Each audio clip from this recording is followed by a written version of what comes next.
الله أكبر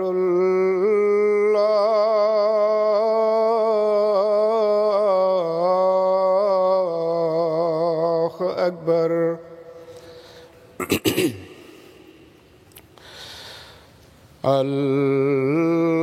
الله أكبر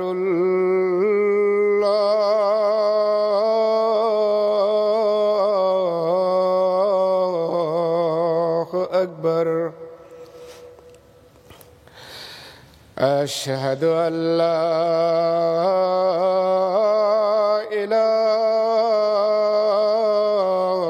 إله إلا الله أشهد أن لا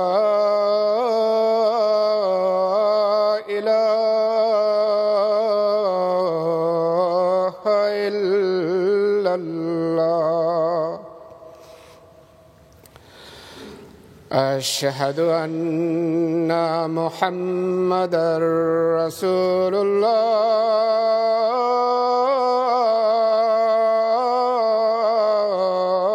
الله أشهد أن محمدًا رسول الله حي على الصلاة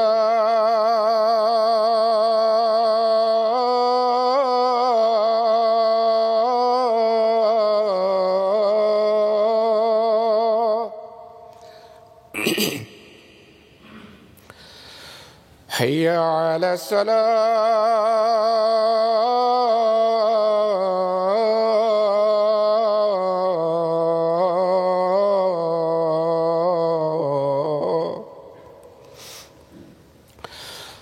حي على الفلاح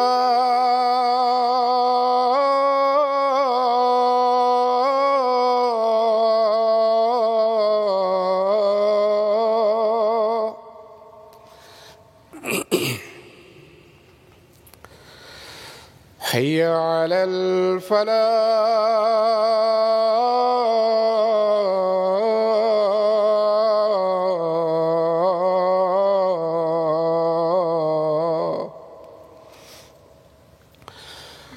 الله أكبر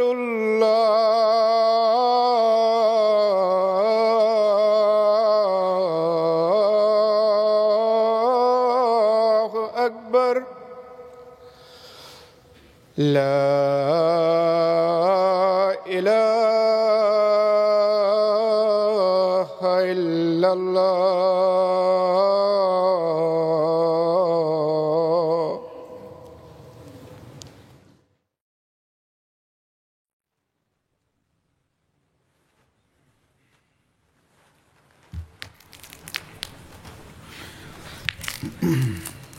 السلام عليكم ورحمة الله.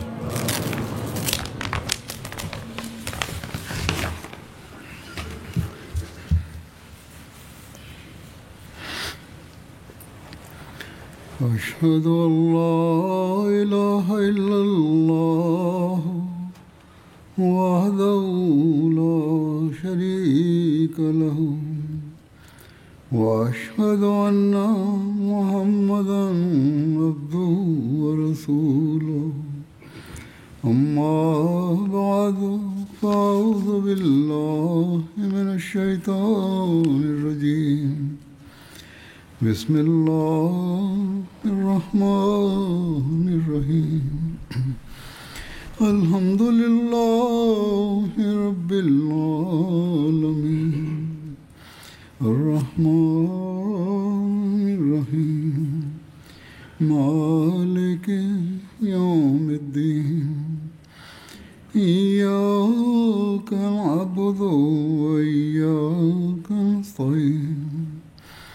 اهدنا الصراط المستقيم صراط الذين أنعمت عليهم غير المغضوب عليهم ولا الضالين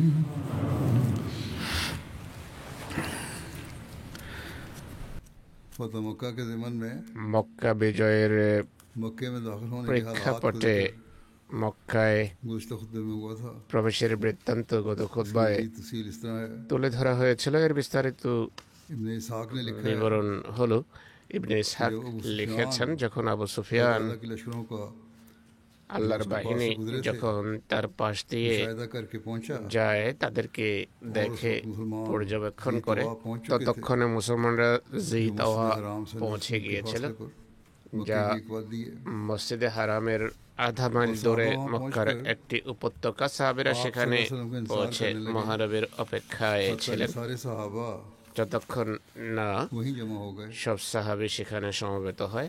آپ মহানবী সাল্লাল্লাহু আলাইহি ওয়াসাল্লাম তার সবুজ পোশাকধারী বাহিনী নিয়ে সেখানে পৌঁছেন।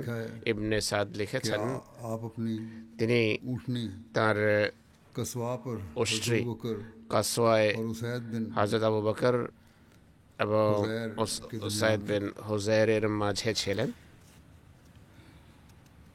حضرت عبداللہ بن হযরত مغفل بیان کرتے ہیں আব্দুল্লাহ বিন মুগাফফল বর্ণনা করেন, میں نے رسول اللہ আমি صلی اللہ علیہ وسلم মহানবী সাল্লাল্লাহু আলাইহি সাল্লামকে فتح দেখেছি مکہ کے روز মক্কা বিজয়ের দিন اپنی پر তিনি তার উটের اور آپ পেছনে سورہ فتح پڑھ رہے تھے উটের পিঠে বসেছিলেন, তখন সূরা ফাতহা بخاری میں روایت ہے তেলাওয়াত করছিলেন। বুখারীর حضرت রওয়ায়াত, انس سے روایت ہے হযরত আনাসের পক্ষ থেকে বর্ণিত হয়েছে, তিনি সাল্লাল্লাহু আলাইহি সাল্লাম مکہ میں داخل ہوئے যখন মক্কায় প্রবেশ করেন, آپ کی زیارت کے لیے মানুষ মহানবী সাল্লাল্লাহু আলাইহি সাল্লামের জিয়ারতের উদ্দেশ্যে আসে। বিনয়ের কারণে তার মাথা یعنی جو উটের হাওদা স্পর্শ করছিল, سیٹ تھی یہاں بیٹھے ہوئے تھے অর্থাৎ যে সিট ছিল যাতে বসেছিলেন তা স্পর্শ جب آپ مکہ مکرمہ میں করছিল। داخل ہوئے তিনি যখন মক্কা মুকাররমায় প্রবেশ করেন, তিনি امامہ باندھ رکھا تھا কালো রঙের পাগড়ি পরিহিত ছিলেন, তার পতাকাও ঝান্ডা কালো ছিল আর পতাকাও ছিল بعض কালো। روایات کے مطابق কোন কোন রওয়ায়াত অনুসারে তার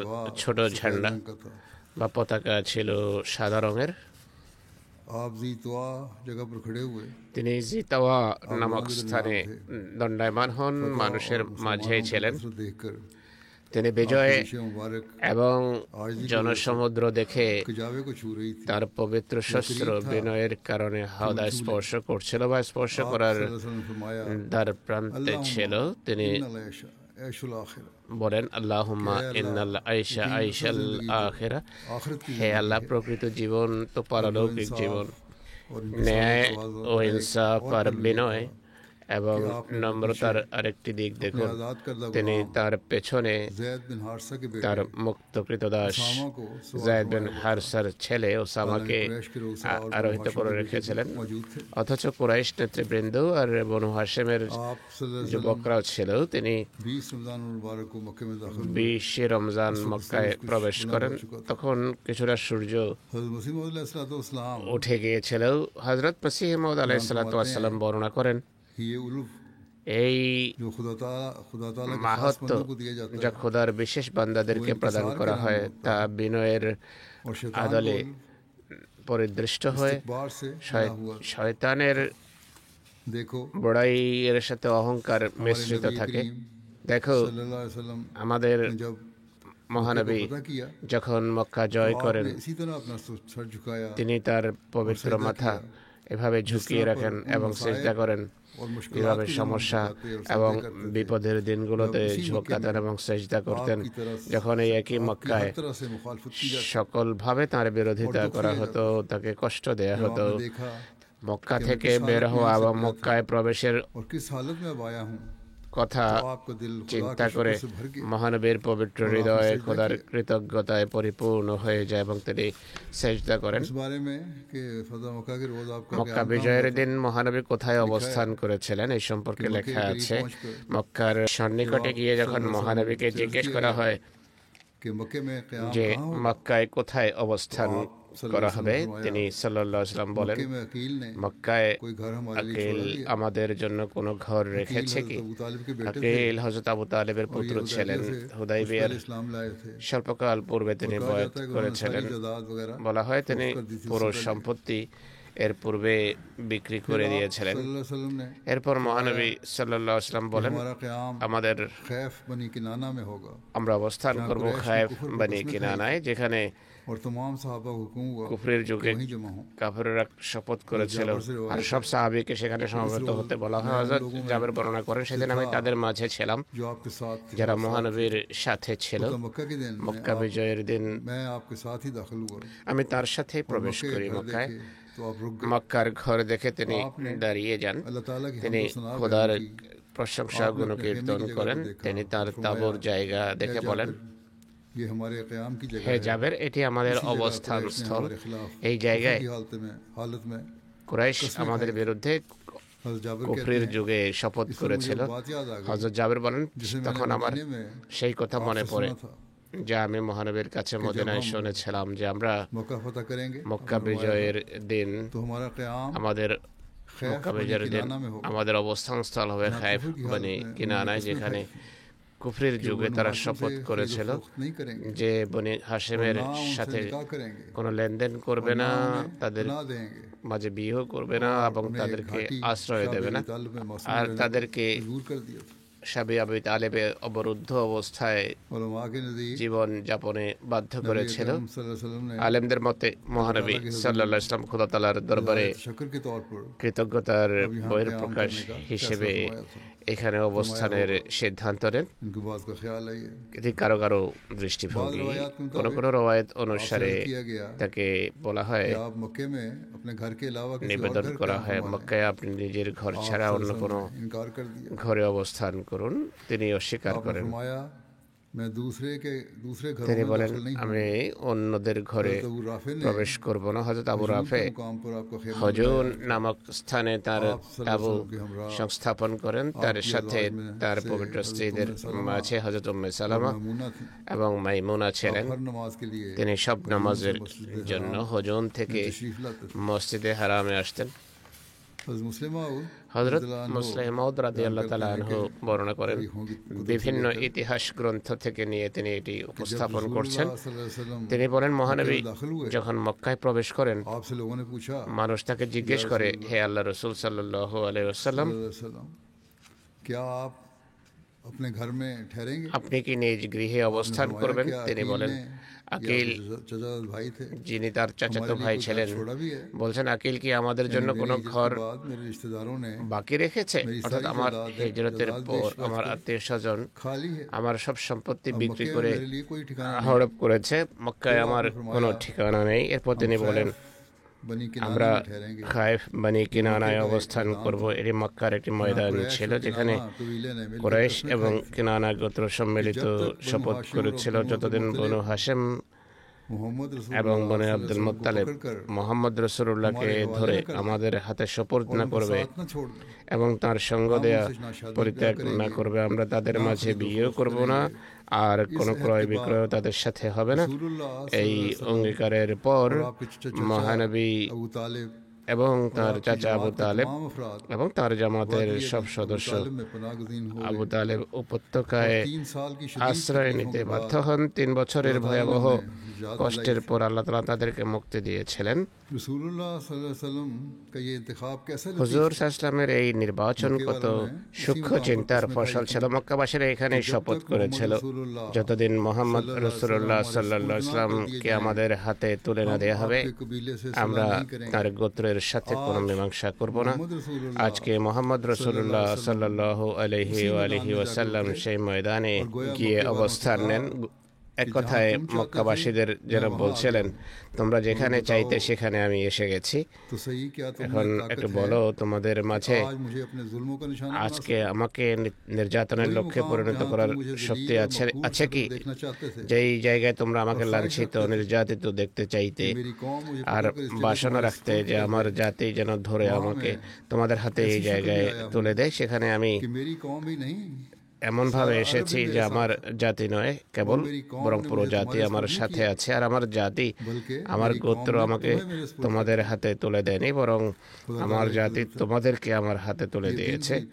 আল্লাহর পবিত্র কুদরত দেখুন। এটি সোমবার ছিল যেদিন মোহাম্মদ রাসূলুল্লাহ সাল্লাল্লাহু আলাইহি ওয়াসাল্লাম সওর গুহা থেকে বেরিয়ে শুধু আবু বকরকে সাথে নিয়ে মদিনায় হিজরত করেন। সেই দিন যেদিন আক্ষেপের সাথে তিনি সওর পাহাড়ের উপর থেকে মক্কার দিকে তাকিয়ে বলেন, হে মক্কা, পৃথিবীর সকল জনপদ থেকে তুমি আমার কাছে বেশি প্রিয়, কিন্তু তোমার লোকেরা যে আমাকে এখানে থাকতে দিচ্ছে না। আবু তালেবের দহিতা হযরত উম্মে হানি বর্ণনা করেন, মহানবী সাল্লাল্লাহু আলাইহি ওয়াসাল্লাম যখন মক্কার উঁচু ভূমিতে অবস্থান নেন, তখন বনু মখজুমের আমার শ্বশুর পক্ষের আত্মীয়রা আমার কাছে ছুটে আসে। আমার ভাই হযরত আলী আমার কাছে আসেন। তিনি বলেন, খোদার কসম, আমি এদের উভয়কে হত্যা করব। আমি তাদের উভয়ের নিরাপত্তার জন্য ঘরের দরজা বন্ধ করে দেই। এরপর আমি স্বয়ং মহানবীর কাছে মক্কার উঁচু ভূমিতে যাই। তাকে উঁচু ভাণ্ডতে রাখা পানি দিয়ে গোসল করতে দেখি, যাতে গুদা আটার কিছু চিহ্ন ছিল। তার কন্যা ফাতেমা একটি কাপড় নিয়ে মহানবীকে পর্দা করে রেখেছিলেন। গোসলের পর তিনি তার কাপড় পরিবর্তন করেন, এরপর চাষের সময় 8 রাকাত নামাজ পড়েন। এরপর মহানবী আমার প্রতি মনোযোগ নিবদ্ধ করে বলেন, উম্মে হানি, স্বাগতম। আসার উদ্দেশ্য কি? তিনি তার উভয় আত্মীয় এবং হযরত আলীর কথা বলেন যে আলী এইভাবে তাদের হত্যা করতে চায়। আমি তাদেরকে ঘরে রেখে এসেছি। মহানবী বলেন, যাদেরকে তুমি আশ্রয় দিয়েছ তারা আমারও আশ্রিত, আর যাদেরকে তুমি নিরাপত্তা দিয়েছো আমরাও তাদেরকে নিরাপত্তা দিচ্ছি, অর্থাৎ তিনি যেন তাদেরকে হত্যা না করেন। মহানবী বলেন, হযরত আলী তাদেরকে হত্যা করবে না। এই দুই ব্যক্তি উম্মে হানির শ্বশুরপক্ষীয় আত্মীয় হারিস বিন হিশাম এবং আব্দুল্লাহ বিন আতিয়া ছিল। বুখারীর এক রওয়ায়াতে রয়েছে, আব্দুর রহমান বিন আবি লায়লা বর্ণনা করেন, উম্মে হানি ছাড়া কেউ আমাদেরকে এই কথা বলেনি যে সে মহানবীকে চাষের নামাজ পড়তে দেখেছে। হযরত বাক্যটি হবে, কেউ এই কথা বলেনি যে সে মহানবীকে চাষের নামাজ পড়তে দেখেছে। হযরত উম্মে হানি কেবল দেখেছেন, অন্য কোনো সাক্ষী নেই। হযরত উম্মে হানি বলছেন,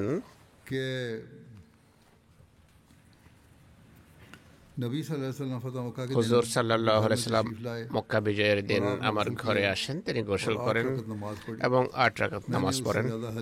আমি মহানবীর এর চেয়ে দ্রুত নামাজ আর দেখিনি, কিন্তু তিনি পুরো রুকু এবং সিজদা করেছেন। এটি বুখারী শরীফের রওয়ায়াত। হুজুর সাল্লাল্লাহু আলাইহি ওয়াসাল্লাম যে 8 রাকাত নামাজ পড়েছেন, আলেমরা এই সম্পর্কে বিভিন্ন মতামত ব্যক্ত করেছে। এটি কোন নামাজ ছিল? কারো মতে এটি চাষের নামাজ ছিল বা ইশরাকের নামাজ। কেউ ইশরাক বলেছে, আর কেউ বলেছে এটি চাষের নামাজ ছিল।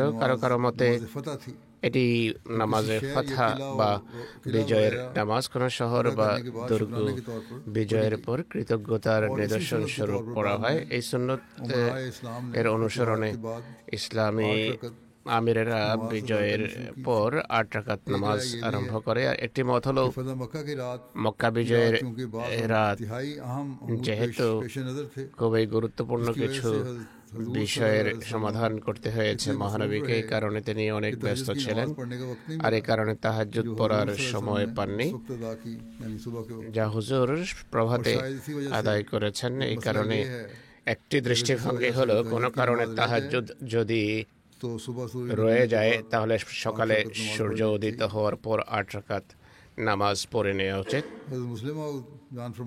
হযরত মুসলিম বর্ণনা করেন, মহানবী সাল্লাল্লাহু আলাইহি সাল্লাম বলেছেন, যদি কোনোদিন তোমরা তাহাজ্জুদ পড়তে না পারো, অন্তত পক্ষে ইশরাক পড়ো। কোনো রওয়ায়াতে এটি जगह इशराक पढ़ लिया বর্ণিত হয়েছে তিনি তাহাজ্জুদের কোনো সময় তাহাজ্জুদ পড়তে না পারলে ইশরাক পড়তেন। মীর আব্বাস আলী লুধিয়ানভির নামে লেখা এক পত্রে হযরত মসিহ মাউদ ইসলাম বলেছেন,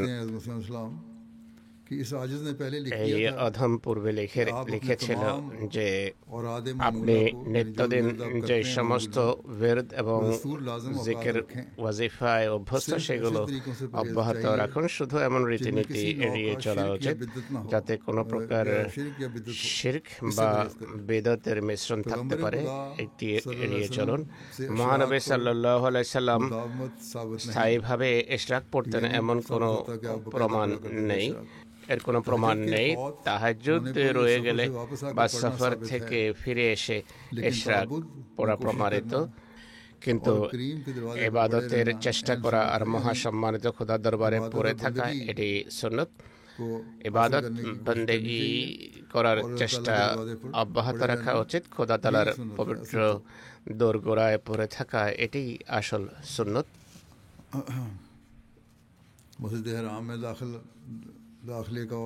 মসজিদে হারামে প্রবেশ এবং তওয়াফের কথা আসছে। মহানবী দিনের কিছু অংশ তার তাঁবুতে অবস্থান করেন, এরপর তিনি তার ওষ্ট্রি কসওয়া চেয়ে পাঠান, সেটিকে তার তাঁবুর দরজার কাছে নিয়ে আসা হয়। তিনি অস্ত্র নেয়া এবং মাথায় শিরস্ত্রাণ পড়তে চলে যান। সাহাবেরা তাকে পরিবেষ্টন করে রেখেছিলেন। তিনি তার বাহনে আরোহণ করেন। খান্দামা থেকে হুজুন পর্যন্ত ঘোড়ার আঁকাবাঁকা সারি ছিল। হুজুর সাল্লাল্লাহু আলাইহি ওয়াসাল্লাম সেই পথে এগিয়ে যান।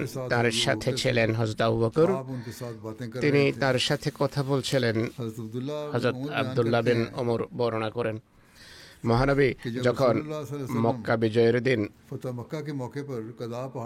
কাদা পাহাড়ের দিক থেকে মক্কায় প্রবেশ করেন, তিনি দেখেন মহিলারা ঘোড়ার মুখে ওড়না দিয়ে পিটিয়ে সেগুলোকে পিছু হটাচ্ছিলেন। মহানবী মুচকি হেসে হযরত আবু বকরের দিকে তাকান এবং বলেন, আবু বকর, হাসান বিন সাবিত কি লিখেছে?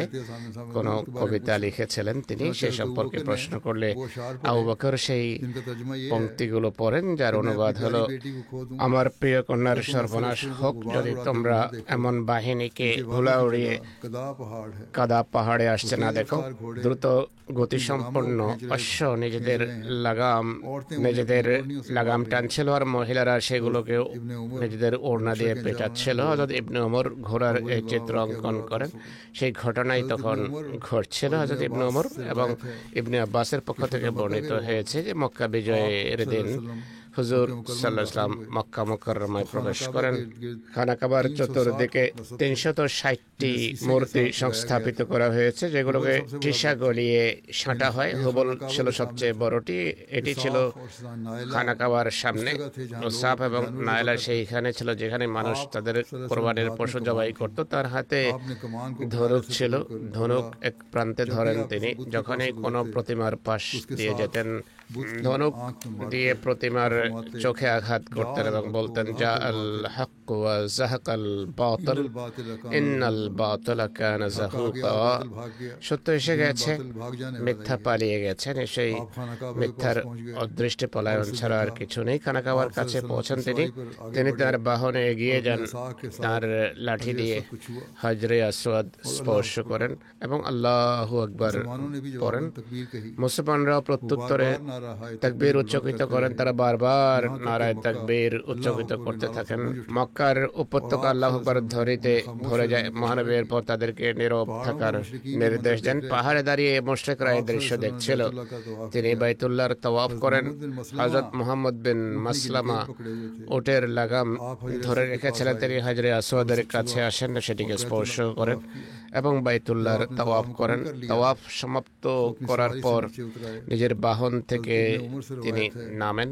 ইবনে ইবনে ওমর বর্ণনা করেন, আমরা মসজিদে উটকে বসানোর কোনো জায়গায় পাইনি। তিনি মানুষের হাত বা হাতের ভরে নিচে নেমে আসেন। উটের দণ্ডায়মান অবস্থায় তিনি উট থেকে নামেন, উটকে বাইরে নিয়ে যাওয়া হয়। হযরত মুআম্মার বিন আব্দুল্লাহ এসে উটকে নিয়ে উপত্যকায় চলে যান। অন্য রওয়ায়াতে আছে মহানবী সাল্লাল্লাহু আলাইহি সাল্লাম হযরত ওমর বিন খাত্তাবকে মক্কা বিজয়ের দিন তিনি যখন বাথা উপত্যকায় ছিলেন তাকে খানা কাবার ভিতরে যাওয়ার নির্দেশ দেন এবং উপস্থিত বিদ্যমান সব ছবি মুছে দেওয়ার নির্দেশ দেন। যতক্ষণ সব ছবি মুছে দেওয়া হয়নি মহানবী তাতে প্রবেশ করেননি। হযরত ইব্রাহিম এবং ইসমাইলের ছবিও বের করে দেওয়া হয়। তাদের উভয়ের হাতে ভাগ্য নির্ধারণী তীর ছিল, তাদের ছবিও সেখানে আঁকা হয়েছিল বা প্রতিমা বানানো হয়েছিল। মহানবীর ছবিগুলো দেখে বলেন, আল্লাহ এই সব মূর্তি পূজারীকে ধ্বংস করুন। তারা কি জানে যে এদের উভয়ই অর্থাৎ হযরত ইব্রাহিম এবং ইসমাইল কখনো ভাগ্য নির্ধারণী তীরের মাধ্যমে ভাগ্য নির্ধারণ করেননি, হাতে তীর ধরিয়ে রেখেছিল। এগুলো সব মিথ্যা কাহিনী। ইব্রাহিম এবং ইসমাইল কখনো এমনটি করেননি। তিনি মাকামে ইব্রাহিম নামক স্থানে আসেন, বরং পরিহিত ছিলেন, 2 রাকাত নামাজ সেখানে পড়েন। এরপর তিনি জমজমের কাছে যান। হযরত আব্বাস বিন আব্দুল মুত্তালিব বা আবু সুফিয়ান বিন হারিস বিন আব্দুল মুত্তালিব তার জন্য সেখান থেকে এক বালতি পানি বের করেন। তিনি সেই পানি পান করেন এবং ওযু করেন। সাহাবীরা দ্রুত হস্ত সঞ্চালনে সেই পানি নিজেদের হাতে নিয়ে নিজেদের চেহারায় সেই পানি বলছিলেন। মুশরিকরা সেই দৃশ্য দেখে বিস্মিত ছিল আর বলছিল, আমরা এত বড় বাদশাহ সম্পর্কে পূর্বে কখনো শুনিওনি আর দেখিওনি। মক্কা বিজয়ের পর মহানবী সাল্লাল্লাহু আলাইহি ওয়াসাল্লাম হুবল প্রতিমা ভেঙে ফেলার নির্দেশ দিলে তা ভেঙে ফেলা হয়। তিনি সেখানে দাঁড়িয়েছিলেন। তখন হযরত জুবাইর বিন আওয়াম আবু সুফিয়ানকে বলেন, হুবল প্রতিমা ভেঙে ফেলা হয়েছে, অথচ উহুদের যুদ্ধের দিন তুমি এই হুবল সম্পর্কে অনেক অধ্যত্ব প্রদর্শন করেছিলে এবং তুমি ঘোষণা করেছিলে যে সেটি তোমাদেরকে পুরস্কৃত করেছে। আবু সুফিয়ান তখন বলে, হে আওয়ামের পুত্র, এসব কথা আজকে ছেড়ে দাও, কারণ আমি জানি যদি মুহাম্মাদের খোদা ছাড়া অন্য কোনো খোদা থাকতো তাহলে আজকে যা হয়েছে তা হতো না। এরপর মহানবী সাল্লাল্লাহু আলাইহি ওয়াসাল্লাম কাবা শরীফের এক কোণায় বসে যান। মানুষ তার চতুর্পাশে সমবেত হয়। হযরত আবু হুরায়রা বর্ণনা করেন, মহানবী সাল্লাল্লাহু আলাইহি সাল্লাম মক্কা বিজয়ের দিন বসেছিলেন। হযরত আবু বকর নগ্ন তরবারি নিয়ে তার নিরাপত্তার জন্য তার মাথার পাশে দণ্ডায়মান ছিলেন।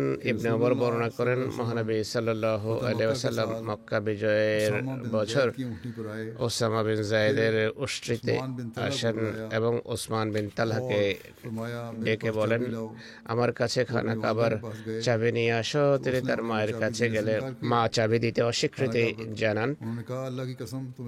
পুত্র বলেন, খোদার কসম তোমাকে চাবি দিতে হবে মা, নতুবা এই তরবারি আমার পিঠ ভেদ করে বেরিয়ে যাবে, অর্থাৎ আমার প্রতি কঠোর ব্যবহার করা হবে আর তোমার প্রতি কঠোর আচরণ প্রদর্শন করা হবে এবং তোমাকে চাবি দিতে হবে। বর্ণনাকারী বলেন, তখন মা সেই চাবি দিয়ে দেন। সেই চাবি নিয়ে তিনি মহানবীর কাছে আসেন এবং মহানবীর হাতে তুলে দেন। মহানবীর চাবি তাকে ফেরত দেন এবং তিনি খানা কাবার দরজা খোলেন। মহানবী সাল্লাল্লাহু আলাইহি ওয়াসাল্লাম ওসামা বিন যায়েদ এবং বেলাল বিন রাবাহ একসাথে খানা কাবায় প্রবেশ করেন। কাবার চাবি বহনকারী ওসমান বিন তালহার সাথে ছিলেন। তিনি কাবার দরজা বন্ধ করে দেন, দীর্ঘক্ষণ কাবার ভেতরে অবস্থান করেন আর 2 রাকাত নামাজ সেখানে আদায় করেন। হযরত আব্দুল্লাহ বিন ওমর বাইরে দরজার কাছে দণ্ডায়মান ছিলেন। তিনি বর্ণনা করেন, তিনি সাল্লাল্লাহু আলাইহি সাল্লাম যখন সেখানে আসেন, আমি তাড়াতাড়ি ভিতরে যাই। হযরত বেলালকে জিজ্ঞেস করলাম, মহানবী সাল্লাল্লাহু আলাইহি সাল্লাম ভিতরে যখন এসেছেন কি করেছেন? তিনি বলেন, তিনি একটি স্তম্ভ বামে আর একটি ডানে আর 3টি স্তম্ভ পেছনে बैतुल्लाह में उस वक्त রাখেন। 6 स्तून थे। বাইতুল্লায় তখন 6টা आप স্তম্ভ सल्लल्लाहु अलैहि ছিল। वसल्लम नमाज पढ़ी, তিনি 2 स्तूनों के दरमियान खड़े हो गए। 2 স্তম্ভের মাঝে आगे দাঁড়িয়ে पहले स्तून थे নামাজ পড়েন। और पीछे 3 स्तून थे। সামনে एक रिवायत है कि मुताबिक आपने 2 স্তম্ভ, পেছনে 3 স্তম্ভ ছিল। এক রয়ত অনুসারে 2 স্তম্ভ 3 स्तून বামে এবং 1 স্তম্ভ ডানে আর 3 স্তম্ভ পিছনে রেখে নামাজ পড়েছেন। 2 एक तरफ हो गए, एक একদিকে 2টি স্তম্ভ আর একদিকে অন্যটি, আর পিছনে 3টি স্তম্ভ ছিল। যাই হোক, তিনি सही मुस्लिम की 2 রাকাত নামাজ পড়েন এভাবে। बयान करते हैं মুসলিমের রওয়ায়াত এটি। मक्के में दाखिल होते वक्त মক্কায় প্রবেশ করার সময় হযরত हो আবু বকর রাদিয়াল্লাহু তাআলা আনহু कि ऊँटनी की रुकाब তার पकड़े हुए উটের রেকাব आपके साथ बातें ধরে करते जा रहे তার थे। সাথে কথা বলছিলেন। फतह जिसमें फतह একই मक्का সাথে की खबर दी गई। সূরা ফাতহা যাতে মক্কা বিজয়ের সংবাদ দেওয়া হচ্ছিল তাও পড়ছিলেন। आप सीधे खाना काबा की তিনি तरफ आए, সোজা খানা কাবার ऊँटनी पर चढ़े দিকে चढ़े আসেন। 7 উঠে दफा खाना काबे का तवाफ বর্ষা অবস্থায় 7 বার খানা কাবার তাওয়াফ করেন। তখন তার হাতে किया। खाना काबा के এক ছড়ি ছিল। इब्राहिम তিনি খানা কাবার और उनके बेटे চতুর্দিকে इस्माइल ইব্রাহিম এবং ইসমাইল আলাইহিস সালাম के लिए बनाया था, যা जिससे তারা बाप আল্লাহর को ইবাদতের জন্য गुमराह বানিয়েছিলেন, औलाद যেটিকে তার পথভ্রষ্ট বংশ প্রতিমার নিবাস বানিয়ে দিয়েছিল। তে সেই 360টি প্রতিমা ছিল, যেগুলোর প্রত্যেকটির উপর ছড়ি দিয়ে তিনি আঘাত করেন আর বলেন, যা আল হক ওয়া যাহাকাল বাতিল ইন্নাল বাতিলা কানা যাহুকা। वो आयत है जो हिजरत से पहले এটি সেই আয়াত যা হিজরতের পূর্বে সূরা বনী ইসরাঈলে অবতীর্ণ হয়েছিল, যাতে হিজরত আর মক্কা বিজয়ের সংবাদ দেওয়া হয়েছিল। ইউরোপিয়ান লেখকরা এ বিষয়ে कि ये हिजरत से একমত যে এই সূরা হিজরতের পূর্বেকার সূরা, যাতে कुल रब्बे अदखिलनी मुदखल सिद्क़ বলা হয়েছিল যে কুর রাব্বি আদখিলনি মুদখালা সিদকিন ওয়া আখরিজনি মুখরাজা সিদকিন ওয়া জাল্লি মিন লাদুনকা সুলতানান নাসিরা वकुल जाल हक ওয়া কুল জাআল হক ওয়া যাহাকাল বাতিল ইন্নাল বাতিলা কানা যাহুকা। यानी तू कह दे তুমি বলো, मेरे रब হে আমার প্রভু, তুমি আমাকে শহর অর্থাৎ মক্কায় पर दाखिल कीजिए সফলভাবে প্রবিষ্ট করো, অর্থাৎ হিজরতের পর और इस शहर বিজয় দিয়ে প্রবিষ্ট করো, আর এই শহর থেকে हिजरत के वक्त और खुद কল্যাণজনকভাবে বের করো, অর্থাৎ হিজরতের পর। सामान भिजवाई আর নিজের পক্ষ থেকে আমাকে বিজয় এবং সাহায্যের উপকরণ সৃষ্টি করো।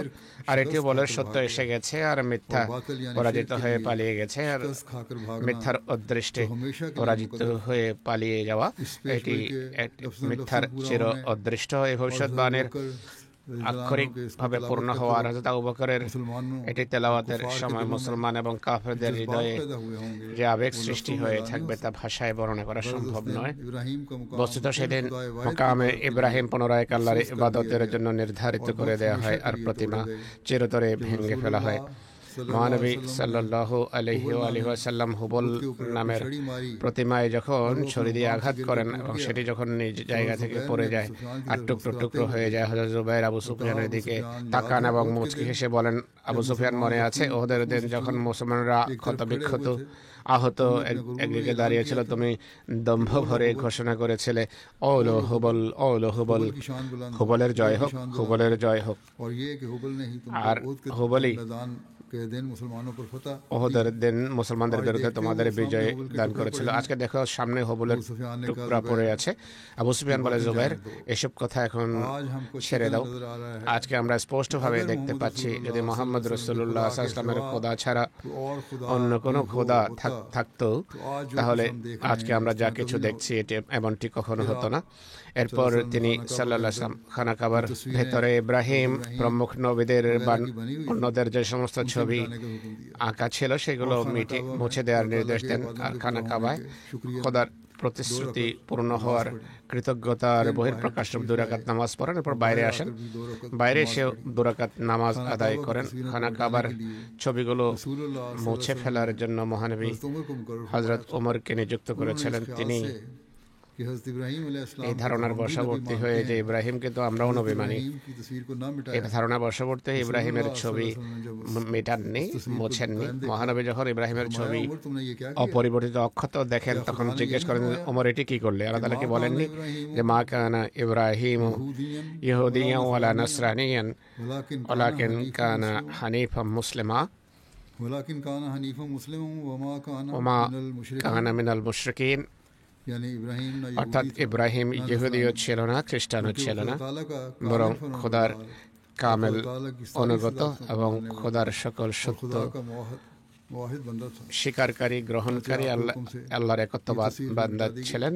তখন তার নির্দেশে সেই ছবি মুছে দেওয়া হয়। আল্লাহ তাআলার নিদর্শনাবলী দেখে ईमान से इतने पुर हो रहे थे, মুসলমানদের হৃদয় সেদিন ইমানে এতটা সমৃদ্ধ হচ্ছিল, उनका यकीन इस तरह মোহাম্মদ बढ़ रहा था রাসূলুল্লাহর সত্যতার প্রতি তাদের ইমান এত দৃঢ় হচ্ছিল যে মহানবী যখন জমজমের কূপ থেকে যা ইব্রাহিমের পুত্র ইসমাইলের জন্য আল্লাহ তাআলা নিদর্শন স্বরূপ প্রস্ফুটিত করেছিলেন পানি চেয়ে পাঠান পান করার জন্য, সেই পানির কিছুটা পান করে তিনি ওযু করেন, বাকি পানি দিয়ে তার পবিত্র দেহ থেকে মাটিতে পানির কোনো ফোঁটা পড়তে পারেনি। মুসলমানরা তাৎক্ষণিকভাবে দুটি ফোঁটা নিজেদের হাতে নিয়ে নিজেদের দেহে মলতেন। মুশরিকরা বলছিল, আমরা পৃথিবীতে এমন কোনো বাদশাহ দেখিনি যার সাথে তার অনুসারীদের এত প্রগাঢ় ভালোবাসা ছিল। হযরত মসিহ মউদ বলছেন, बहजूर दिल याद रखो এই কথা ভালোভাবে স্মরণ রেখো, कि जैसे बैतुल्लाह में हजरे যেভাবে असवद বাইতুল্লাহ হাজরে আসওয়াদ इसी तरह রয়েছে একইভাবে বক্ষে অন্তর্নিহিত হৃদয়ে হাজরে আসওয়াদ রয়েছে। এটি একটি উদাহরণ, রূপক इंसान के কথা। दिल से जो हमारे सीने में फरमाया कि बैतुल्लाह पर भी एक বাইতুল্লাহর ज़माना आया हुआ था। ওপর এমন একটা যুগ এসেছিল যখন কাফেররা সেখানে প্রতিমা সংস্থাপন করেছিল। এমন যুগ হয়তো নাও আসতে পারত, मगर नहीं, কিন্তু না, अल्लाह ताला আল্লাহ ने তাআলা इसको एक नज़ीर के तौर এটিকে पर रखा। একটি দৃষ্টান্ত হিসেবে कल्बे इंसानी রেখেছেন। हजरे असवद মানব की तरह है, হৃদয় হাজরে আসওয়াদের और ন্যায়, उसका सीना আর बैतुल्लाह তার से मुशाबिह বক্ষ रखता है, বাইতুল্লাহ मुशाबिहत সদৃশ। रखता है।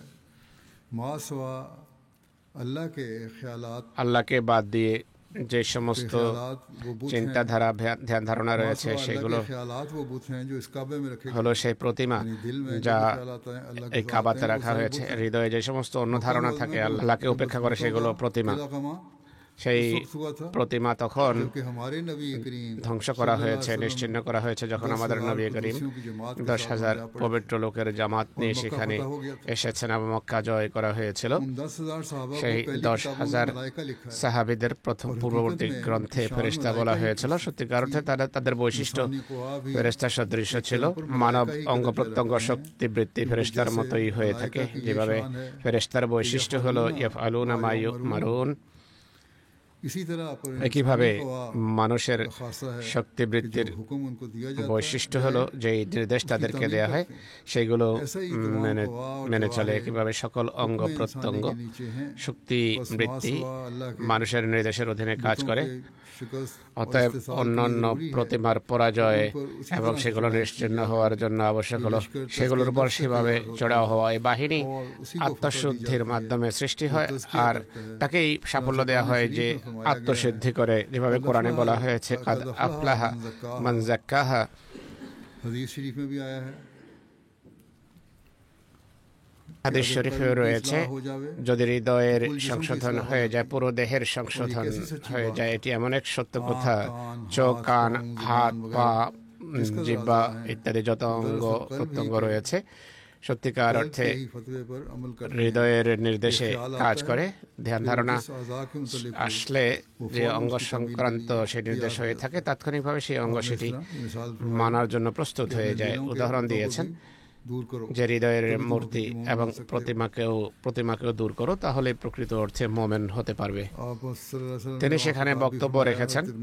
হযরত ইবনে আব্বাস রাদিয়াল্লাহু আনহুর পক্ষ থেকে বর্ণিত হয়েছে, তিনি বলেন মহানবী মক্কা বিজয়ের দিন বলেছেন, अब हिजरत नहीं এখন আর হিজরত বাকি নেই, কিন্তু জেহাদ এবং নিয়ত বিদ্যমান।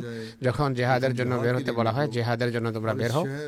আর এই শহর অর্থাৎ अल्लाह ने हरम करार মক্কাকে আল্লাহ তাআলা হারাম আখ্যায়িত করেছেন সেদিন থেকে যেদিন আকাশ এবং পৃথিবী সৃষ্টি করা হয়েছে। এটি কিয়ামত পর্যন্ত খোদা তাআলার প্রদত্ত সম্মানের ভিত্তিতে সম্মানিত।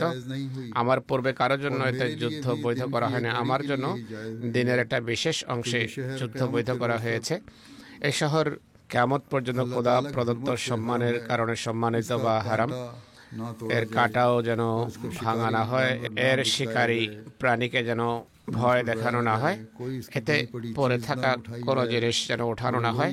শুধু সেই ব্যক্তি ব্যতি রেখে যে তা ওঠানোর দায়িত্বে থাকে, এর ঘাস যেন কাটা না হয়। হযরত আব্বাস বলেন, হে আল্লাহ রাসূল, এসখের ব্যতিক্রম হওয়া উচিত, এক ধরনের ঘাস, এটি কারিগরদের কাজে আসে আর ঘরের জন্য এর প্রয়োজন হয়। তিনি বলেন এসখের ছাড়া এসখের কাটতে পারো প্রয়োজনে। इत्तला अन्हु ने হযরত बयान আবু किया হুরায়রা রাদিয়াল্লাহু আনহু বর্ণনা कि করেন, जब अल्लाह ताला ने अपने रसूल सल्लल्लाहु अलैहि वसल्लम पर আল্লাহ যখন मक्का फतह कर তার दिया, রসুলের মাধ্যমে মক্কাকে বিজিত করেন, सल्लल्लाहु अलैहि वसल्लम लोगों में তিনি खड़े हुए সাল্লাল্লাহু আলাইহি সাল্লাম और अल्लाह की हमद व सना की। লোকদের মাঝে দাঁড়িয়ে আল্লাহর প্রশংসা কীর্তন করেন। এরপর বলেন, নিশ্চয় আল্লাহ তাআলা মক্কাকে হস্তি বাহিনীর হাত থেকে নিরাপদ রেখেছেন। তিনি তার রসুল এবং মুমিনদেরকে मुझसे এখানে জয়যুক্ত করেছেন। আমার পূর্বে কারোর জন্য এই শহরে যুদ্ধ করা বৈধ ছিল না। আমার জন্য দিনের একটা বিশেষ সময় বৈধ করা হয়েছে, এরপর কারোর জন্য এটি বৈধ হবে না। অর্থাৎ মক্কায় तो मेरे लिए सिर्फ एक चंद थोड़े वक्त के लिए যুদ্ধ जायज की गई है, স্বল্প সময়ের জন্য किसी पे जायज नहीं। বৈধ করা হয়েছে, এরপর এটি কারোর জন্য तो বৈধ वहाँ নয়। এর শিকারী প্রাণীকেও যেন তাড়ানো না হয় বা ভয় দেখানো না হয়, এর কাঁটাও যেন ভাঙা না হয়, আর এতে পড়ে থাকা জিনিসও सिवाय ऐलान करने वाले के ওঠানো বৈধ নয়, কেবল ঘোষক ব্যতীত। যার কোনো আত্মীয়কে হত্যা করা হয় তার দুটো বিষয়ের অধিকার থাকবে, হয়তো তাকে ফিদিয়া আদায় করতে হবে বা সে প্রতিশোধ নেওয়ার অধিকার রাখবে। আব্বাস বলেন, কেবল ইস্খর ব্যতীত, কেননা আমরা এটি আমাদের ঘরে এবং কবরে ব্যবহার করি। মহানবী বলেন, सिवाय इसके घास के। ইস্খর ঘাস ব্যতীত এটি তোমরা কাটতে পারো। अबू शाह एक शख्स थे, वो खड़ा আবু हुआ, শাহ নামে এক ব্যক্তি पहले यमन में से দণ্ডায়মান হন। ইয়ামানের এক ব্যক্তি ছিলেন তিনি বলেন, या रसूलुल्लाह হে আল্লাহ রসুল সাল্লাল্লাহু আলাইহি ওয়াসাল্লাম, मेरे लिए लिखते हैं। এই কথাগুলো আমাকে লিখে দেন। মহানবী বলেন যে আবু শাহর জন্য कहते हैं मैंने औज़ाई से पूछा, লিপিবদ্ধ করো। বর্ণনাকারী বলেন যে তার এই কথার অর্থ কি ছিল যে আমার জন্য লিখে দেন। मुझे लिखते हैं। হে আল্লাহ রসুল, আমার জন্য লিখে দেন, এই কথার অর্থ কি? তিনি বলেন, मतलब ये था कि এর অর্থ হলো মহানবী যে খুতবা প্রদান করেছেন সেদিন, फरमाया है जो उसने अभी सुना है, इसको যা সে এখন শুনলো সেটি যেন তাকে লিখে দেয়া হয়। अच्छा आपने उसको लिखवा তিনি दिया। সাল্লাল্লাহু আলাইহি ওয়াসাল্লাম লিখিয়ে দেন। ইবনে হিশামে বর্ণিত হয়েছে, रसूलुल्लाह सल्लल्लाहु মহানবী अलैहि वसल्लम সাল্লাল্লাহু আলাইহি সাল্লাম काबे के दरवाजे पर खड़े होकर কাবার फरमाया, দরজায় দাঁড়িয়ে বলেন, আল্লাহ ছাড়া অন্য কোনো উপাস্য নেই, वो एक है, তিনি এক, इसका कोई शरीक नहीं। অদ্বিতীয়, তার কোনো শরীক वादा নেই। सच्चा कर दिखाया। তিনি তার প্রতিশ্রুতির সত্য तन्हा প্রমাণ सारे করেছেন। ग्रहों को शिकस्त दी। তিনি একাই সম্মিলিত বাহিনীকে পরাজিত করেছেন। तमाम फख्र, হে লোকেরা, तमाम इंतकाम, সব গর্ব, সব तमाम প্রতিশোধ, खून बहा, সকল मेरे उन রক্তপণ दोनों कदमों के नीचे है। আমার এই উভয় खाना काबा की পদতলে। कलीदारी, খানা কাবার চাবি রাখার দায়িত্ব, জমজম থেকে পানি পান করানোর দায়িত্ব তাদের উপর ন্যস্ত হবে যারা পূর্ব থেকে এটি করে আসছে। হে লোক সকল, गलती से मारा যদি जाए, কোনো ব্যক্তি ভুলে মারা যায় लकड़ी या कोड़े वगैरह से, লাকড়ি বা চাবুকের আঘাতে যদি মারা যায়, তাহলে 100 ऊँट हैं। এর রক্তপণ হবে 100 উট। হে কুরাইশ, खुदावंद আল্লাহ তাআলা ने তোমাদের ज़माना जाहिलियत की नखवत অজ্ঞতার যুগের और फख्र को दूर कर অহংকার दिया। এবং গর্ব जो बाप दादा के দূরীভূত साथ किया जाता করেছেন, যা পিতা পিতামহের নামে করা था, হতো। कोई नहीं रहा। এখন সেই অহংকারের কোনো স্থান নেই, সবাই আদম সন্তান। और आदम की पैदाइश আদমের मिट्टी से है। জন্ম হয়েছে মাটি फिर থেকে। आपने ये आयत এরপর তিনি কোরআনের এই আয়াত তেলাওয়াত করেন, ইয়া আইয়ুহান নাসু ইন্না খালাকনাকুম মিন যাকারিন ওয়া উনসা वजअलनाकुम ওয়াজআলনাকুম শাউবান ওয়া কাবাইলা লিতাআরাফু ইন্না আক্রামাকুম ইনদাল্লাহি আতকাকুম। হে লোক সকল, নিশ্চয় আমরা তোমাদেরকে নরনারী থেকে সৃষ্টি করেছি, তোমাদের জাতি এবং গোত্রে বিভক্ত করেছি। উদ্দেশ্য হলো যেন তোমরা পরস্পরকে চিনতে পারো। নিঃসন্দেহে খোদার দৃষ্টিতে তোমাদের মাঝে সবচেয়ে সম্মানিত সে, যে সবচেয়ে বড় মুত্তাকি। এরপর তিনি সাল্লাল্লাহু আলাইহি ওয়াসাল্লাম বলেন, হে কুরাইশ, तुम क्या ख्याल करते हो कि मैं तुम्हें তোমাদের সাথে আমি কি ব্যবহার করব বলে তোমরা মনে করো? কুরাইশ বলে, आप जो कुछ करेंगे আপনি যাই করবেন बेहतर करेंगे। ভালোই করবেন। मुसलमान नहीं हुए थे। তখনও ইসলাম গ্রহণ করেনি। मोअज़्ज़ज़ भाई के बेटे আপনি সম্মানিত ভাইয়ের সন্তান। তিনি বলেন, ঠিক আছে, তোমরা সবাই মুক্ত। एक रिवायत में आपने এক রওয়ায়াত অনুসারে তিনি বলেছেন, कमा আকুলু কামা কালা ইউসুফ ला तसरीबा লা তাসরিবা আলাইকুমুল ইয়াউম ইয়াগফিরুল্লাহু লাকুম ওয়া হুয়া আরহামুর রাহিমিন।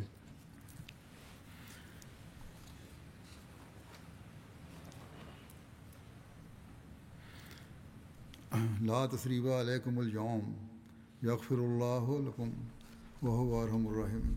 मैं वही कहूँगा जो यूसुफ ने कहा था कि आज আমি তাই বলবো যা ইউসুফ বলেছিলেন, আজকের দিনে তোমাদের কোনো তিরস্কার করা হবে না। আল্লাহ তোমাদের ক্ষমা করুন, তিনি দয়ালুদের মাঝে সর্বোত্তম। के ऐलान सुनकर মানুষ ক্ষমার গণঘোষণা শুনে সেভাবে বের হন যেন कब्रों से निकले हों। এখনই তারা কবর থেকে বেরিয়েছে। তারা তাৎক্ষণিকভাবে ইসলাম গ্রহণ করা আরম্ভ করে। हज़रत मुस्लिम और হযরত মুসলিহ মাউদ अहले मक्का के माफ़ करने के রাদিয়াল্লাহু আনহু মক্কাবাসীদের वाक़े को इस तरह बयान ক্ষমা करते করার ঘটনা এভাবে हैं বর্ণনা कि করেন। आप इन बातों से फारिग हुए और मक्के वाले आपकी মক্কাবাসীদের किए गए যখন মহানবীর কাছে উপস্থাপন করা হয় তিনি বলেন, হে মক্কার লোক সকল, তোমরা কি দেখেছো খোদার নিদর্শন কিভাবে আক্ষরিকভাবে পূর্ণ হয়েছে? এখন বলো তোমাদের সেসব অত্যাচার নির্যাতনের কি প্রতিদান দেয়া যায়? তোমরা এক খোদার ইবাদতকারী বান্দাদের ওপর যা করেছিলে। লোকেরা বলে, हम आपसे আমরা আপনার কাছে সেই ব্যবহারই আশা রাখি যা ইউসুফ अपने भाई से किया था তার ভাইদের প্রতি প্রদর্শন করেছিলেন। कि मक्के वालों के এটি খোদার মহিমা যে মক্কাবাসীদের মুখ থেকে সেই শব্দই বেরিয়েছে যার ভবিষ্যৎবাণী আল্লাহ তাআলা সূরা ইউসুফে পূর্বেই করে রেখেছিলেন। 10 साल पहले মক্কা বিজয়ের 10 বছর পূর্বেই আল্লাহ বলে দিয়েছিলেন যে তুমি মক্কাবাসীদের সাথে সেভাবে ব্যবহার করবে যেভাবে ইউসুফ তার ভাইদের সাথে করেছিলেন। वालों के मुंह से মক্কাবাসীদের মুখ থেকে যখন এই কথার সত্যায়ন হয় যে মহানবী সাল্লাল্লাহু আলাইহি ওয়াসাল্লাম ইউসুফের यूसुफ की तरह প্রতিচ্ছবি প্রতিবিম্ব ছিলেন। दी थी ইউসুফকে আল্লাহ তাআলা তার ভাইদের বিরুদ্ধে বিজয় দান করেছিলেন। তখন তিনি বলেন, ला तसरीबा তাল্লাহি লা তাসরিবা আলাইকুমুল ইয়াউম, खुदा की कसम খোদার কসম आज तुम्हें আজ किसी किस्म का তোমাদের नहीं दिया जाएगा কোনো শাস্তি দেয়া হবে না, ना ही किसी কোনোভাবে ভর্ৎসনাও করা হবে না।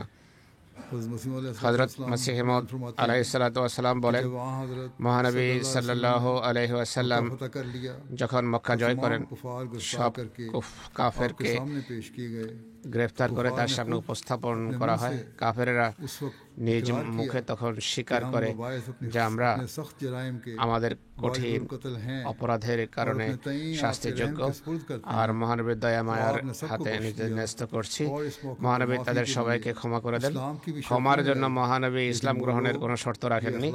মহানবীর এই উদার ব্যবহার দেখে তারা নিজেই ইসলাম গ্রহণ করে। হযরত মসিহ মাউদ অন্যত্র বলেন, হুজুর সাল্লাল্লাহু আলাইহি ওয়াসাল্লামের চারিত্রিক বৈশিষ্ট্যের শ্রেষ্ঠত্ব তখন মাথায় আসতে পারে বা বোঝা সম্ভব যদি সেই যুগের অবস্থা পরিস্থিতির উপর দৃষ্টিপাত করা হয়। বিরোধীরা তাকে এবং তার অনুসারীদের এত কষ্ট দিয়েছে, और इसके मुकाबिल आपने আর এর বিপরীতে তিনি ऐसी हालत में जबकि आपको এমন पूरा অবস্থায় যখন পুরো इख्तियार हासिल था, ক্ষমতার বাগডোর তার হাতে, जो कुछ सलूक किया তখন তাদের সাথে যে ব্যবহার করেছেন সেটি তার সুমহান মর্যাদার अबू जहल প্রকাশক। আবু জাহেল এবং তার অন্যান্য সাথীরা तकलीफ थी হেন কোনো কষ্ট নেই যা और आपके जानसार মহানবীকে এবং তার নিবেদিত প্রাণ সাথীদেরকে দেননি। দরিদ্র মুসলমান নারীদের বেঁধে বিপরীত দিকে दौड़ाया দৌড়ানো হয়েছে বা দৌড়ানো হতো, আর এর ফলে তারা দ্বিখণ্ডিত হয়ে যেত। তাদের একমাত্র দোষ ছিল कि वो ला इलाहा তারা লা ইলাহা ইল্লাল্লাহ পড়তো, কিন্তু মহানবী এর বিপরীতে बर्दाश्त से काम लिया ধৈর্য ধারণ করেছেন, সহ্য করেছেন। যখন মক্কা বিজয় হয় তিনি লা তাসরিবা আলাইকুমুল ইয়াউম कहकर माफ कर दिया। বলে তাদের ক্ষমা করে দেন। किस कदर अखलाकी এটি कमाल कत মহান চারিত্রিক किसी दूसरे नबी में नहीं শ্রেষ্ঠত্ব যা অন্য কোন নবীর মাঝে দেখা যায় না। আল্লাহুম্মা সাল্লি আলা মুহাম্মাদিন ওয়া আলি মুহাম্মাদিন। फरमाते हैं এরপর তিনি বলছেন, में जिन लोगों ने মক্কায় যারা দুঃখ দিয়েছে, কষ্ট দিয়েছে, তিনি যখন মক্কা জয় করেন তিনি চাইলে সবাইকে জবাই করতে পারতেন, কিন্তু তিনি और ला দয়া প্রদর্শন করেন আর লা তাসরিবা আলাইকুমুল ইয়াউম ঘোষণা দেন। তার ক্ষমা করতেই সবাই মুসলমান হয়ে যায়। এমন সুমহান নৈতিক চরিত্র नबी में पाए जाते हैं কোন নবীর জীবনে দেখা যায় কি? মোটেই নয়। এমন মানুষ যারা বিশেষ করে তার পবিত্র সত্তা, প্রিয়জন এবং সাহাবীদের मुकाबले इज़ाएं অসাধারণ কষ্ট দিয়েছে, অবর্ণনীয় কষ্ট দিয়েছে। को पाकर তিনি শাস্তি দেওয়ার শক্তি এবং ক্ষমতা লাভ করার পরও তাৎক্ষণিকভাবে তাদের ক্ষমা করে দিয়েছেন। অথচ শাস্তি দেওয়া হলে এটি একান্ত ইনসাফ এবং ন্যায়সম্মত কাজ হতো, কিন্তু তখন তিনি স্বীয় মার্জনা এবং উদারতার দৃষ্টান্ত স্থাপন করেছেন। এগুলো এমন বিষয় যা নিদর্শনের পাশাপাশি সাহাবীদের উপর প্রভাব বিস্তার করেছে। এই কারণেই মুহাম্মদ নামের যথার্থতা তার ক্ষেত্রে প্রমাণিত হয়েছে। স্বর্গেও তার প্রশংসার গান গাওয়া হতো, আর মর্তেও তার প্রশংসার গান গাওয়া হতো। আকাশেও তিনি মোহাম্মদ ছিলেন, ঊর্ধ্বলোকে তার নাম মোহাম্মদ ছিল। আল্লাহ তাআলা তাকে এই নাম দিয়েছেন। যতদিন মানুষ এই ধরনের উন্নত নৈতিক চরিত্র নিজের মাঝে সৃষ্টি না করবে, इस किस्म के अखलाक अपने अंदर पैदा नहीं करता, कुछ फायदा नहीं होता। কোনো লাভ নেই। अल्लाह ताला की मोहब्बत আল্লাহ তাআলার और कोई ভালোবাসা इंसान अंदर पैदा नहीं कर सकता। পূর্ণভাবে মানুষ নিজের মাঝে সৃষ্টি করতে পারে না যতদিন মহানবী সাল্লাল্লাহু আলাইহি ওয়াসাল্লামের পবিত্র নৈতিক চরিত্র এবং পন্থাকে প্রদর্শক এবং হেদায়েত দাতা হিসেবে অবলম্বন না করে।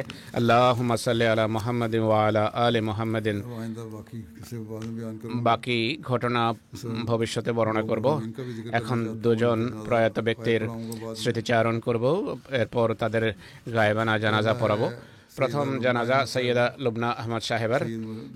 সৈয়দ মৌলুদ আহমদ মরহুমের স্ত্রী ছিলেন তিনি। रिश्ता दिनों সম্প্রতি 71 साल की उम्र में 71 বছর বয়সে তিনি ইহধাম ত্যাগ করেন। ইন্না লিল্লাহি ওয়া ইন্না ইলাইহি রাজিউন। আল্লাহর কৃপায় তিনি ওসিয়ত করেছিলেন। मरकजी तौर पर तो नहीं लेकिन কেন্দ্রীয়ভাবে না হলেও তিনি নিজ পাড়ায়, নিজ এলাকায় লাজনায়ে মাওলার দায়িত্ব পালনের সুযোগ পেয়েছেন। তার বিয়ে সৈয়দ মৌলুদ আহমদ সাহেবের সাথে হয়েছিল, যিনি আমতুল হাকিম अब्दुल हकीम বেগম সাহেবা এবং সৈয়দ দাউদ মুজফর শাহ সাহেবের পুত্র ছিলেন। হযরত খলিফাতুল মসিহ সালেস তার নেকা পড়িয়েছেন, কিছু নসিহত করেছিলেন। তার খুতবার কিছু শব্দ পড়ে শোনাচ্ছি। তিনি বলেন, খলিফা সালেস বলেন, বর্তমান বিয়ের জন্য এগুলো উপকারী। তিনি বলেন, দাম্পত্য সম্পর্ক গাছের কলম করার মতো হয়ে থাকে, যাকে শুরুতে খুব সাবধানে রাখতে হয়। কোরআনের নির্দেশ অনুসারে এটিকে সহজ সরল সত্য কথার সুতা দিয়ে বাঁধতে হয়, কেবল তবেই এর সুরক্ষা হয়। এর দায়িত্ব শুধু স্বামী স্ত্রীর নয়, স্বামী স্ত্রীর উপরেই নয়, বরং তাদের পরিবার, পরিবেশ, বরং বন্ধু বান্ধবের উপরই দায়িত্ব ন্যস্ত হয়। অনেক সমস্যা কুধারণা বা চুগলি বা অধৈর্যের কারণে বা রাগ ও ক্রোধের কারণে সৃষ্টি হয়, আর সেগুলোকে বাধাগ্রস্ত করার জন্য কওলে সদিদ বা সত্য সহজ সরল কথা খুবই মজবুত একটি সুতা। আমি এখন যে বিয়ের এলান করছি তা উভয় বংশের জন্য বরকতময় হোক, জামাতের জন্য ও কল্যাণময় হোক, মানবতার জন্য তা কল্যাণ বয়ে আনুক, এবং ধর্মের সেবক প্রজন্মের যেন এর মাধ্যমে সূচনা হয়। আমার সাথে যেহেতু আত্মীয়তা ছিল তার খলিফা, আমি বলতে পারি খলিফা সালেসের এই শব্দগুলো শ্রদ্ধেয়া লুবনা সাহেবা আত্মীয়দের ক্ষেত্রে পূরণের চেষ্টা করেছেন। তিনি আরো বলেন, আজকে যে নিকার এলান করছি এটি আমার ছোট বোন আমতুল হাকিম সাহেবা এবং সৈয়দ দাউদ সাহেবের পুত্র সৈয়দ মৌলুদ সাহেবের আর মেয়ে ডক্টর সৈয়দ গোলাম মুস্তফা সাহেবের কন্যা। ডক্টর সাহেব যেহেতু ওয়াকফে জিন্দেগি ডক্টর ছিলেন, আফ্রিকায় কাজ করেছেন। প্রথম দিকে যখন নুসরত জাহার ঘোষণা দেয়া হয়, প্রাথমিক ওয়াকফে জিন্দেগি ডাক্তারদের তিনি একজন। খলিফা সালেস তার কথা উল্লেখ করেন যে ডাক্তার সাহেব প্রাথমিক ডাক্তারদের একজন, যারা আফ্রিকায় ওয়াকফে জিন্দেগি ডাক্তার হিসেবে কাজ করেছেন। আল্লাহ তার দোয়া গ্রহণ করেছেন। তার হাতে অসাধারণ আরোগ্য ছিল। অনেক সফল শল্য চিকিৎসক হিসেবে গানায় কাজ করেন। এরপর নাইজেরিয়াতেও তিনি কাজ করেছেন। সৈয়দা লুবনা সাহেবার পুত্র সৈয়দ সৌদ আহমদ একজন ওয়াকফে জিন্দেগি, বর্তমানে ফজলে উমর হাসপাতালে ডেপুটি অ্যাডমিনিস্ট্রেটর হিসেবে কাজ করছেন। তিনি মায়ের জীবনী সম্পর্কে লিখছেন যে যখন আমার নানা নুসরত জাহাঁ স্কিমের অধীনে ঘানার ওসকোরে যান, পুরো পরিবার সাথে ছিল। লুবনা সাহেবার সাথে ছিলেন, কম বয়স্কা ছিলেন। বিয়ের পূর্বের ঘটনা তিনি বলছেন, লুবনা সাহেবের বিয়ের পূর্বের ঘটনা এটি। তখন সেখানে জিনিসপত্রের চরম ঘাটতি ছিল। অনেক সময় কোনো লাইট ছিল না, তিনি ব্যান্ডেজ কেটে কেটে দিতেন। ডাক্তার সাহেব লাইটের টর্চের আলোতে অপারেশন করতেন। সেই মেয়ে টর্চ হাতে নিয়ে দাঁড়িয়ে থাকতেন যেন ডাক্তার সাহেব টর্চের আলোতে অপারেশন করতে পারেন।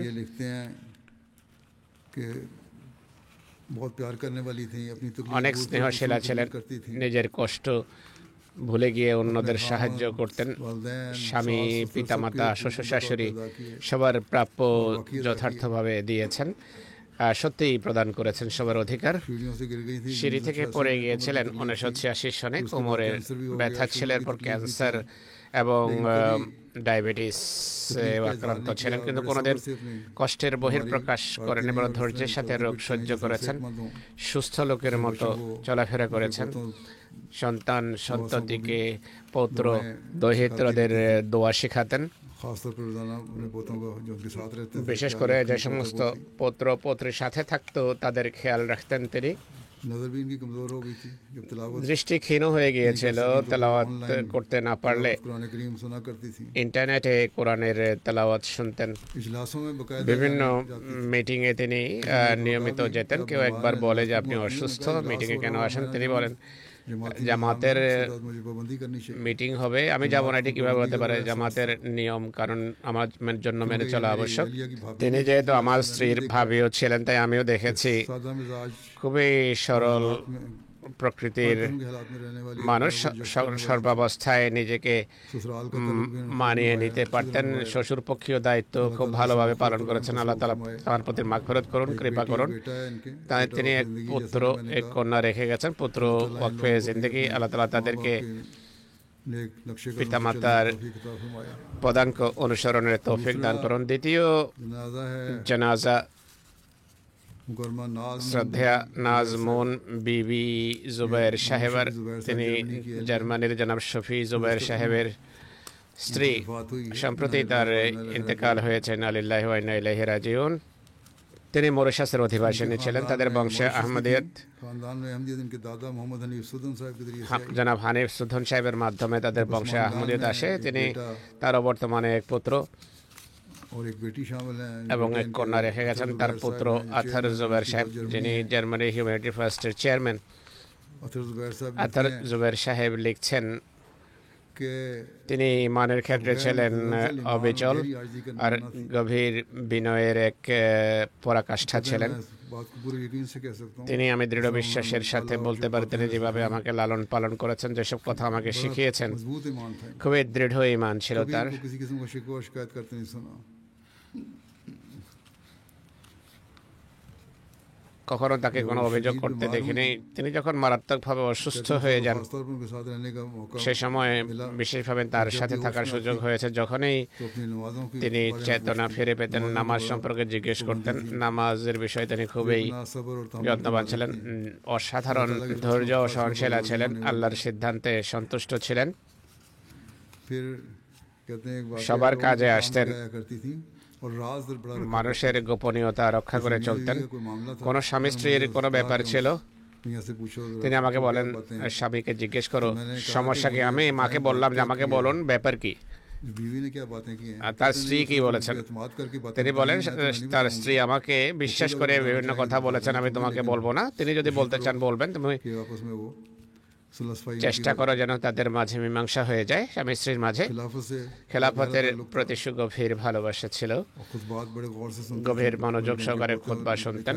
তার পুত্র লিখেছেন दो तीन दफा सुनती थी और ये খুতবা দুই তিনবার শুনতেন এবং বলতেন যে প্রথমবার বুঝি না, सुनो तो फिर ভালোভাবে না শুনলে কোনো লাভ নেই। আল্লাহ তাআলার সাথে সুদৃঢ় সম্পর্ক ছিল। সত্য স্বপ্নের অভিজ্ঞতা রাখতেন, অনেক স্বপ্ন তার সত্য প্রমাণিত হয়েছে। सब लिखते हैं कि জুবাইর সাহেব লিখছেন শেষ দিনগুলোতে, জীবনের অন্তিম দিনগুলোতে मुझे कैंसर তিনি বলেন আমার ক্যান্সার নয় তো। সিটি স্ক্যানে জানা গেছে যে তার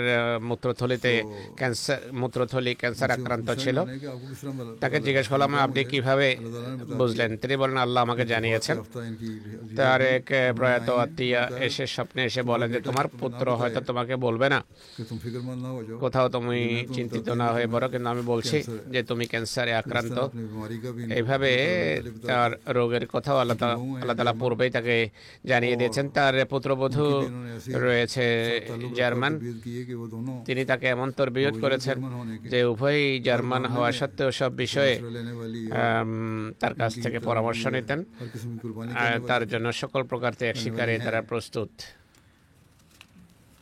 एक बहू इनकी তার এক পুত্রবধূ সৌসন জুবাইর বলছেন শাশুড়ি হিসেবে স্নেহ এবং দয়ার এক সমুজ্জ্বল নিদর্শন ছিলেন। তার কাছে যা কিছু ছিল এর জন্য তিনি আল্লাহ দরবারে কৃতজ্ঞ থাকতেন। পুত্রবধূদেরকে নিজের কন্যার মতো দেখতেন, খুব ভালোবাসার সাথে আমাদের সংশোধন করতেন, लिए दुआ भी करती সবসময় আমাদের জন্য দোয়াও করতেন। है मारिया जुबैर দ্বিতীয় পুত্রবধূ হলেন মারিয়া জুবাইর।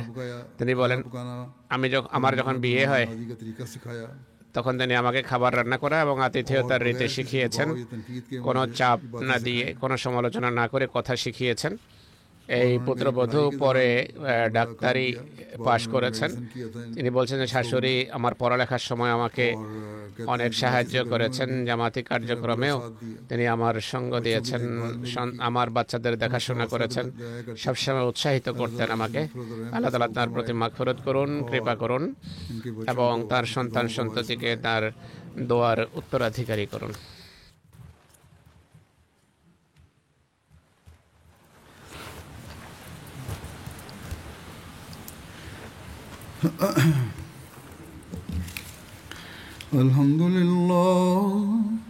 الحمد لله نحمده ونستعينه ونستغفره ونؤمن به ونتوكل عليه ونعوذ بالله من شرور أنفسنا ومن سيئات أعمالنا من يهده الله فلا مضل له ومن يضلل فلا هادي له ونشهد أن لا إله إلا الله ونشهد أن محمدا عبده ورسوله عباد الله رحمكم الله إن الله يأمر بالعدل والإحسان وإيتاء ذي القربى وينهى عن الفحشاء والمنكر والبغي يعظكم لعلكم تذكرون اذكروا الله يذكركم وادعوه يستجب لكم ولذكر الله أكبر